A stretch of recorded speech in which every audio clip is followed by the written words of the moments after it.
A key American ally is using strong words to describe President Trump's America First pledges.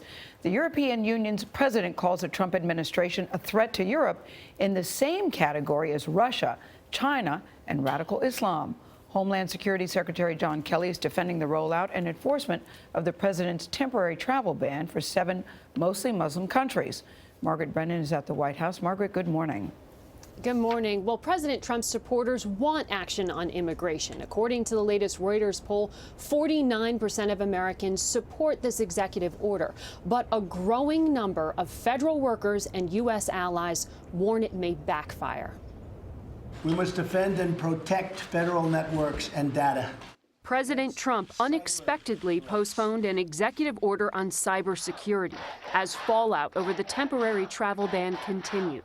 This is not, I repeat, not a ban on Muslims. Homeland Security Secretary John Kelly insisted that border agents fully complied with court orders halting the detention of travelers, and said 721 U.S. visa holders had been turned away. Certainly didn't learn about it on an airplane. Kelly denied reports that he was surprised by President Trump's sweeping executive order. We did know the EO was coming.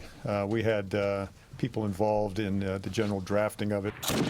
Amid the threat of ISIS, CBS News has learned that many U.S. embassies were caught off guard by the action, and diplomats are scrambling to get travel exemptions for Iraqi allies. Hundreds of Foreign Service officers sent a dissent cable Tuesday arguing that the ban does not make America safer.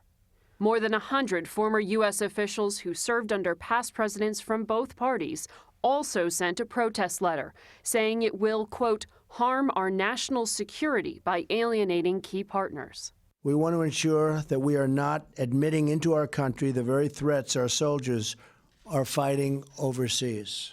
Defense Secretary James Mattis was reportedly incensed by the travel ban, and President Trump's recent actions have raised concern among close allies. The change in Washington puts the European Union in a difficult situation. In an unusually critical statement Tuesday, the leader of the European Union referred to the Trump White House as an external threat, comparable to China and Russia. Declarations by the new American administration all make our future highly unpredictable. And that EU leader Donald Tusk said Mr. Trump's actions call into question the past 70 years of American foreign policy. Charlie, today Homeland Security Chief Kelly heads to Texas to meet with employees and talk about securing that border with Mexico. Thanks, Margaret.